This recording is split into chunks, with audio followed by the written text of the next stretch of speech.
Dominique Trudel, bonjour. Bonjour. Dans un premier temps, on va se souhaiter une bonne année parce qu'on est encore en janvier. Très bonne et très heureuse année 2013, on va en avoir besoin. Oh, d'accord. Le Ouais. CMCC, donc, comment ça va pour vous en ce moment, les projets? Ça va bien pour le CMCC, on est en train de refaire notre planification triennale, donc notre année débute le 1er avril, donc pour le 1er avril, on aura un nouveau plan d'action Mhm. qui va déterminer là, nos actions puis les enjeux sur lesquels on va travailler pour les 3 prochaines années. Donc on travaille beaucoup à ça en ce moment. Et le financement de la culture fait partie du principal enjeu sur lequel on va travailler. On a d'ailleurs déjà commencé à travailler Oui. cette dynamique-là, cet enjeu-là. Et naturellement, avec ce qui se passe en ce moment, ça nous préoccupe beaucoup. On a justement beaucoup de projets qui soit disparaissent ou soit les montants sont un peu sabrés. Quel projet, entre autres, vous préoccupe davantage, soit la perte ou la perte d'argent ou la perte du projet elle-même? Ben, c'est sûr que ce qui est annoncé en ce moment, il est encore un peu tôt là, pour savoir exactement les répercussions dans les programmes là, pour l'ensemble du milieu. Mhm. Ça s'en vient, on va le savoir très bientôt, là, en février, on devra avoir des nouvelles là-dessus. Mais pour le moment, on sait que ce qui a été annoncé, c'est qu'au niveau des budgets, tout ce qui était l'aide au projet, l'enveloppe a fondu Oui. énormément, donc il n'y aura plus beaucoup d'aide au projet. Les enveloppes au fonctionnement ont été épargnées, mais ne sont pas bonifiées. Alors là, reste à voir comment dans les programmes ils vont retravailler tout ça et comment cet argent-là va être distribué. Donc ça, il faut voir aussi qu'est-ce qui va arriver à ce niveau-là. Mais on est inquiet beaucoup pour l'aide au projet.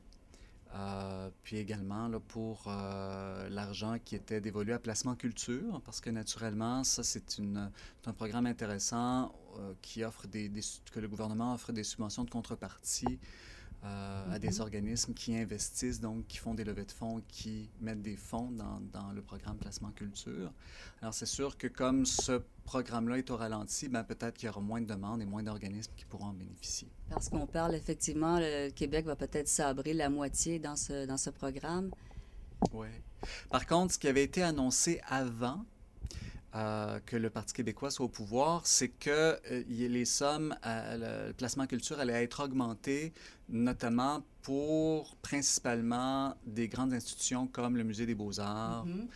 Et ça, mais ça n'aura pas lieu. Donc, c'est eux qui vont être particulièrement touchés, là, mais c'est sûr que le programme actuel, il faut voir là, dans quelle mesure il va être touché. Tantôt, on parlait de l'aide au projet qui, justement, là, peut faire défaut. Qu'est-ce qu'on entend exactement? Ce serait donc tout ce qui est innovateur, tout ce qui pourrait être un nouveau projet qui pourrait jamais voir le jour? Ouais. Mais en fait, ce qu'il faut comprendre, c'est que dans le financement là, des organismes, alors certains organismes ont droit au gouvernement d'aller chercher ce qu'on appelle une subvention fonctionnement. Donc Mhm. pour leur fonctionnement, là, payer leur bureau, payer leur personnel, etc. Mais c'est quand même, ça représente une infime C'est partie une qui sont base. subventionnés, hein? Et c'est pas le paradis, là. Quand on a une subvention fonctionnement, ça paie une partie des dépenses, mais souvent pas l'ensemble des dépenses. Et à ce moment-là, les organismes complètent souvent leur financement ou ceux qui n'ont pas accès à un financement au fonctionnement vont chercher de l'aide financière au projet. C'est-à-dire qu'ils Mhm. déposent un projet puis disent, ben, au cours de la prochaine année ou des 2 prochaines années, voici ce qu'on va réaliser, puis ils sont capables d'aller chercher des sous ponctuellement. Alors, il y a plusieurs organismes qui comptent sur cette aide-là pour aller chercher du financement. Mais en ce moment, ce qu'on voit, c'est que là, au niveau du gouvernement, directement, ça va être difficile d'aller chercher de l'aide dans ces enveloppes-là.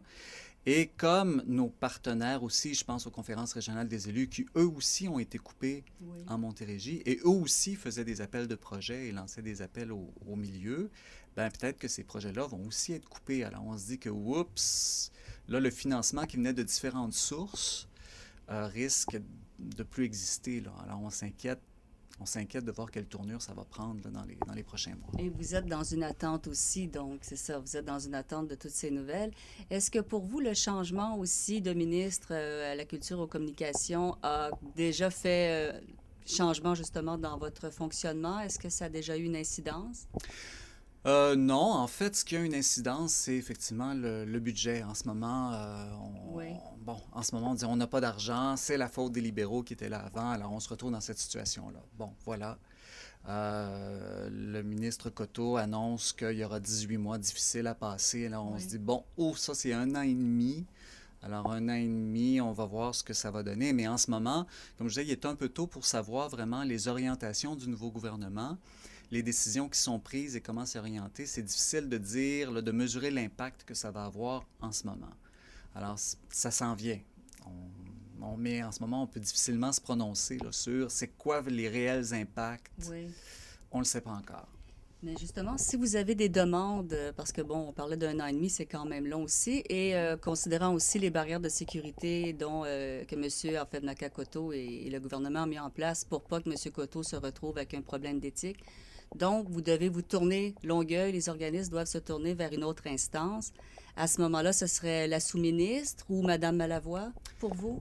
En fait, je pense que quand le rôle d'un ministre est important, le rôle d'un élu est important. Je ne veux pas non plus sous-peser le travail de la sous-ministre. C'est très important aussi. Mais je pense que Mme Malavoie est très importante. Mme Malavoie a une connaissance de la culture aussi. Elle connaît le milieu culturel. Donc, je pense que c'est un avantage. Elle est de Longueuil. Elle connaît bien Longueuil. Elle connaît bien la dynamique de Longueuil. Donc, je pense que c'est un intervenant clé. Bon, elle n'est pas ministre de la Culture, mais elle a le mandat de le remplacer, là. Dans le contexte Dans actuel le contexte pour actuel. Longueuil. Et moi, je pense que c'est une très bonne chose. C'est sûr que il y en a qui pourraient dire, ben là, on n'aura plus accès directement au ministre de la Culture. Peut-être, mais on est beaucoup mieux de prévenir que de guérir, parce que il y a des projets importants et intéressants. Entre autres, on parle beaucoup du complexe culturel qui est piloté par le Théâtre de la Ville. C'est un projet hyper important qui aurait dû déjà être accepté avant les élections, qui ne l'a pas été. Alors là, on se retrouve dans une situation où ce projet-là, il est déjà ficelé, là. Donc, on ne peut pas dire qu'il y a un conflit d'intérêts parce que tout d'un coup, Makakoto déciderait C'était déjà décidé, ou presque. Ou presque. En fait, c'est déjà un projet qui tient la route, qui est structurant. C'est démontré, c'est prouvé. Oui. Mais c'est sûr que dans les conditions actuelles de restrictions budgétaires, si Makakoto annonçait qu'il accorde, c'est sûr qu'il y a des gens qui monteraient aux barricades et qui diraient, bon, ça y est, il y a un conflit d'intérêts. Et ça, c'est un dossier, c'est un exemple, mais il pourrait y en avoir plein d'autres. Et c'est justement, on va éviter qu'il y ait des conflits ou apparences de conflits avec plein d'autres projets. Puis on va s'organiser pour avoir un mécanisme qui va nous permettre d'aller chercher notre part aussi d'investissement puis de développement sans être bloqué par cette situation-là qui est tout à fait hors de contrôle. Hein. Avant d'être ministre de la Culture, on a une vie, puis ça donne que sa vie est avec la mairesse de Longueuil. Alors, c'est très bien comme ça, mais il faut faire avec, c'est tout. Et M. Coteau nous avait déjà dit d'ailleurs en entrevue que justement le dossier avait été déposé sur le bureau de Mme Marois il y a longtemps et qu'il n'y toucherait pas de toute façon. Alors, il n'y a pas de ce côté-là, je pense que c'est la suite logique des choses. Oui. Bon, on va vous souhaiter une bonne continuité. Merci. Et surtout des bonnes nouvelles. Merci beaucoup. Merci. Bonne année. Bonne année.